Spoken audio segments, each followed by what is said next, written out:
Assalamualaikum warahmatullahi wabarakatuh. Hari ini kita akan berkongsi sedikit berkenaan Trello. Bagi siapa yang belum kenal Trello, untuk hari ini kita akan tahu sedikit bagaimana untuk menggunakan Trello dan apa manfaat Trello pada anda. Okey, so mari kita mulakan. Sebelum tu, jangan lupa subscribe dan like YouTube kami dan kita akan mulakan sesi ni. So, apa itu Trello? Alright.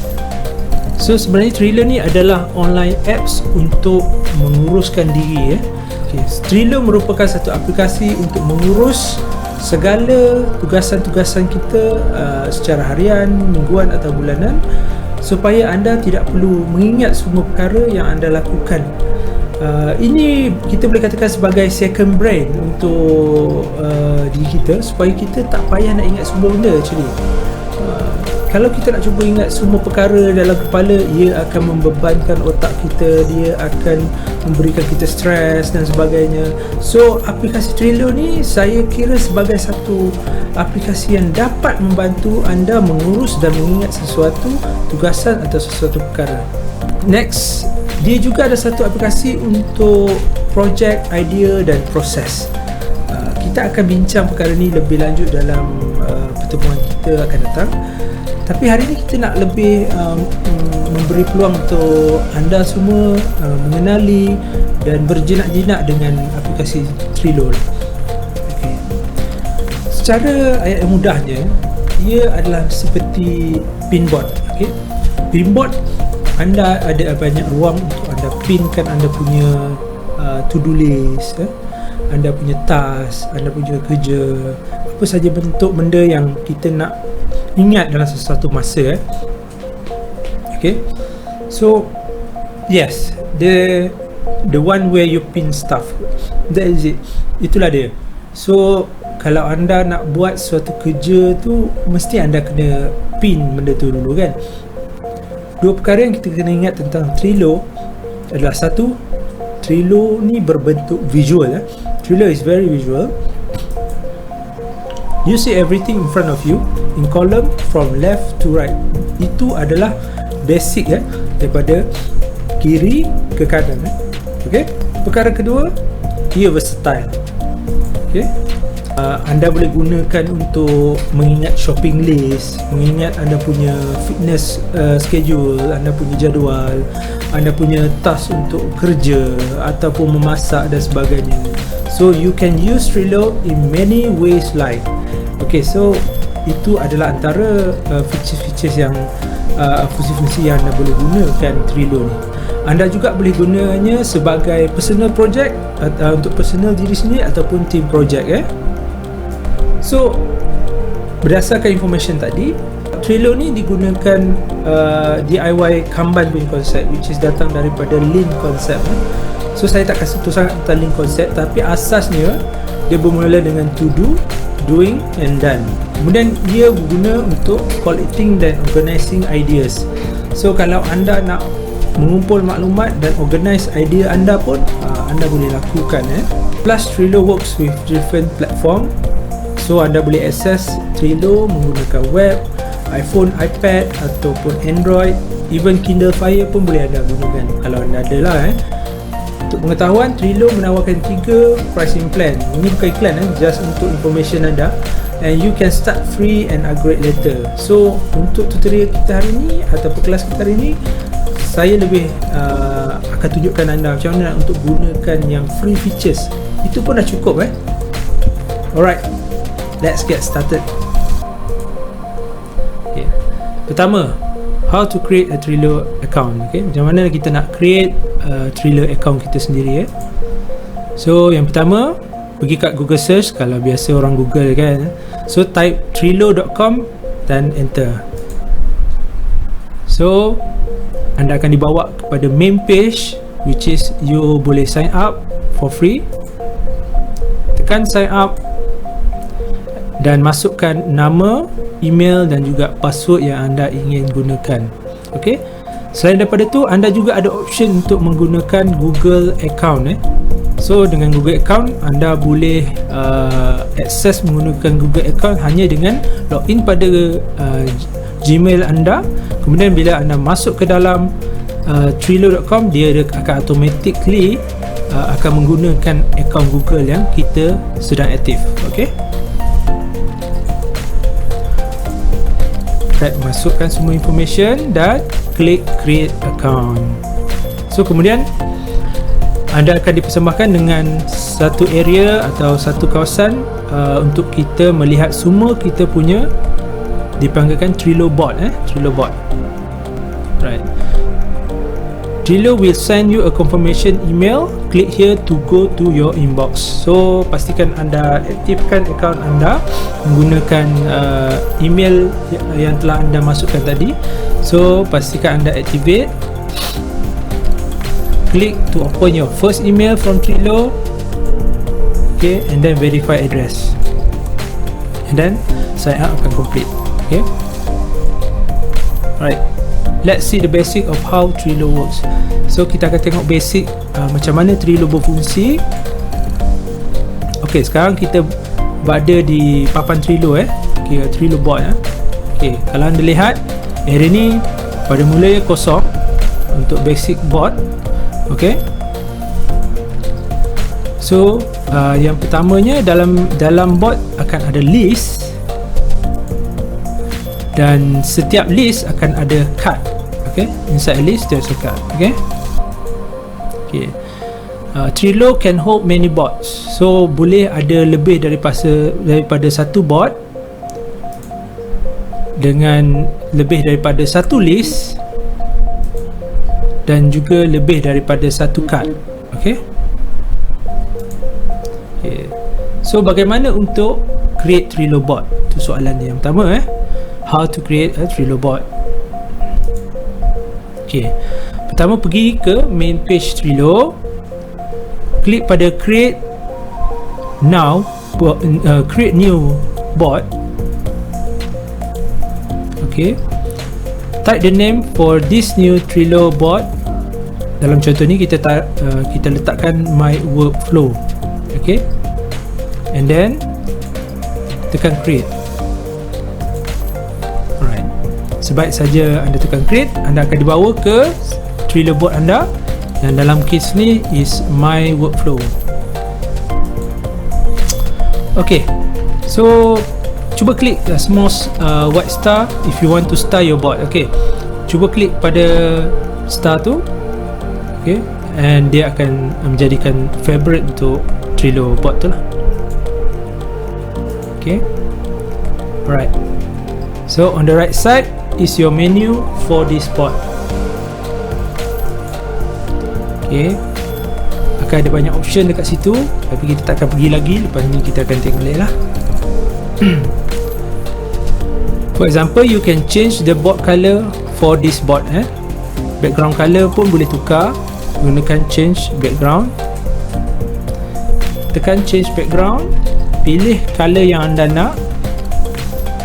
And then kalau you upgrade to Trello Gold ataupun Business Class, you akan dapat lebih banyak lagi option. Okay, untuk close Trello, go to menu, click more, close bot. Okay, and then tekan close sekali lagi. Okay, sekarang kita akan tengok macam mana kita nak create Trello list. Pergi pada bot my workflow tadi. Okay, and then type pada list, add a list, and then save. Okay, create a list name incoming, type incoming, and then press enter. Okay, so kalau anda tengok, there's your list. Okay, dan anda boleh add lebih daripada satu list. Okay, sebagai contoh, incoming, next action, doing dan done. Okay, alright. Bagaimana untuk move list inside a Trello? Okay, pertama klik dan tekan mouse. Okay, kemudian just drag the list to the new position and release the mouse. Okay, tarik list tu dan lepaskan ke mana-mana saja kawasan list yang kita nak. Okay, so sekarang kita boleh tengok daripada incoming duduk di bahagian hadapan telah diletak ke posisi kedua ya. Okay. Right. Bagaimana kita nak rename list dalam Trello? Okay. Okay, pergi saja ke nama list yang kita dah create tadi.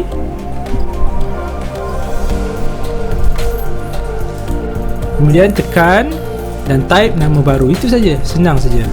Untuk case ni kita letak let's change it to ideas, type it here and press enter ya. Alright, so kalau nak edit, klik edit icon to see other list action. Okay, alright, kat sini ada option add card, copy list, move list, subscribe to list. So ada banyak lagi option dalam tu. Okay, next kita tengok macam mana untuk kita create Trello card. Okay, pergi ke setiap list yang kita ingin ciptakan. Okay, tekan add a card okay, namakan card tersebut sebagai contoh download audiobook dan tekan add okay. So kita punya download audiobook card dah tercipta Kemudian kalau anda nak tambah lagi new card, boleh tekan sekali lagi dan add card Alright, macam mana nak move atau mengalih posisi Trello card? Okay, so klik dan tahan mouse sehingga anda boleh drag macam ni contohnya, anda drag dan lepaskan di dalam mana-mana list yang anda dah cipta Okay, dalam case ni kita tarik incoming to new next action Alright, so anda boleh tengok card tu dah berada di bawah next action. So anda boleh tengok progress anda daripada incoming, apa next actionnya, apa yang sedang dibuat dan apa yang telah selesai. Okay, how to use labels in Trello. Okay, untuk setiap card kita boleh letakkan label. Okay, apa guna label ni? Okay, anda tengok bila kita letakkan label, anda ada beberapa option untuk label card anda.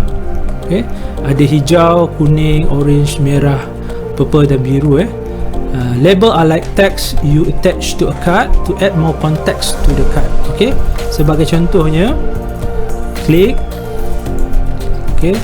create a new label and add more color label. Okay, so kita tekan warna yang kita nak, kita namakan label tersebut di bahagian name.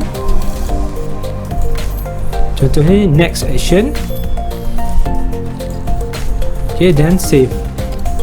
Alright, dan seterusnya, next action, waiting, incoming, urgent dan doing. Ini bergantung pada anda nak create tujuannya. Contohnya important, less important, not urgent, something like that. Anda boleh letak dalam label ni. Okay, next kita pergi how to attach a label to a Trello card. Macam mana kita nak attach label kepada Trello card yang kita dah cipta. Okay, so kita pilih card yang kita inginkan dan klik pada edit icon lambang pensel tu. Alright, kemudian kita boleh tekan edit. Di bahagian edit tu anda boleh pilih label mana yang anda dah cipta sebelum ni. Okay, sebagai contoh kita pilih hijau, which is ongoing. Okay, so pada card tu dia akan dilabelkan dengan warna hijau. Okay, dan save. Anda boleh tengok ada warna hijau di bahagian atas Okay, seterusnya how to use a Trello card. Okay, bila anda dah create sesuatu Trello card, anda boleh menggunakannya. Bila anda klik pada card yang telah dicipta, anda akan diberi option seperti ni. Tajuk anda, okay, apa komen yang anda boleh letak. Anda boleh meletakkan description di sini, dan dia akan menunjukkan apa aktiviti yang telah dilakukan pada kad tersebut. Okey, anda boleh add member, ahli anda sendiri. Anda boleh labelkan dia, anda boleh buat checklist, anda boleh letakkan due date untuk setiap task yang anda lakukan, dan juga anda boleh attach file daripada Google, daripada PC, even daripada Trello sendiri. Okey, so ada banyak option untuk attachment, macam email, cuma lebih advance lah. Okey, dan action ada banyak lagi option kat sini, macam subscribe, copy, remove dan archive. Anda boleh archive kad ni bila anda dah tak nak guna atau anda nak simpan untuk masa depan lah. Ok, so kalau anda tengok ni, anda boleh rename anda punya kad dengan hanya klik pada tajuk dia. Ok, anda boleh add description, optional lah tapi. Ok, dan anda boleh tekan save untuk description ya. Alright, anda juga boleh letakkan komen dan anda boleh type di bahagian komen. Okay. So setiap aktiviti akan direkod seperti action dah dilakukan ataupun changes perubahan yang telah dibuat di dalam kad tersebut. Okay. So here's the thing you can add to the card, seperti yang saya terangkan tadi: member, label, checklist macam ni. Okay, label. Right, so how to create checklist inside Trello. Tadi kita ada sentuh sikit tentang checklist. So ini cara dia untuk kita cipta checklist dalam Trello. Okay, masuk dalam card, pergi kepada button checklist. Okay, anda boleh rename checklist tu, contohnya checklist grocery. So type situ checklist grocery dan tekan add. Okay, so anda boleh letak multiple item lah bawah checklist tu. Okay, sebagai contoh, dalam contoh ni find audio book list, itu salah satu task, dan tekan add dan seterusnya. Okay, right, find audiobooks review, find audiobook on Audible. Right, and then bila anda dah selesai sesuatu task, anda boleh tekan pada task tersebut. Okay, supaya anda boleh catat apa anda punya progress untuk setiap task. Okay, sehinggalah 100%. Okay, right. Next, macam mana kita nak add picture dalam Trello card? Okay, so caranya senang je. Anda pergi pada mana-mana image yang anda nak. Okay, kemudian anda boleh just drag je masuk dalam card yang anda nak. So dia automatic akan display pada anda punya card. Okay, alright. So gambar yang anda drag tadi, dia akan menjadi attachment di dalam setiap card yang anda pilih tadi. Alright, so anda juga boleh delete kalau nak remove attachment. Okay, next, macam mana kita nak enable calendar dalam Trello board. Okay, by default Trello tak akan enable calendar sebab dia adalah salah satu power ups untuk Trello. Alright, so kita pergi ke menu dan klik power ups. Okay, kemudian dia ada option untuk enable atau disable mana-mana power ups yang kita nak. So untuk kebiasaannya, saya sarankan anda klik pada enable calendar. Okay, alright. So dengan automatiknya kalender akan tercipta. Kalau anda klik pada button kalender, anda boleh melihat semua task yang anda cipta sebelum ni. Alright, sebagai contoh, pada 29 April 2016 ni ada download audiobook. Okay, you can also create a new card and move card inside the calendar. So anda boleh drag mana-mana card yang anda nak ke posisi yang anda nak. Alright, so saya rasa itu saja untuk hari ni. That's it, you are on the way to using Trello. So congratulations sebab anda masih lagi berada sampai akhir. So saya akan explore lagi apa kelebihan Trello ni dan apa yang anda boleh buat. Dan kalau ada anda sebarang cadangan, anda boleh letak pada komen di bawah. Dan jangan lupa untuk subscribe untuk dapatkan lebih lagi informasi pada masa akan datang berkenaan Trello, productivity dan macam-macam lagi saya akan kongsi dengan anda. So jangan lupa like dan subscribe. Okay, Alright, kita jumpa lagi. Assalamualaikum warahmatullahi wabarakatuh.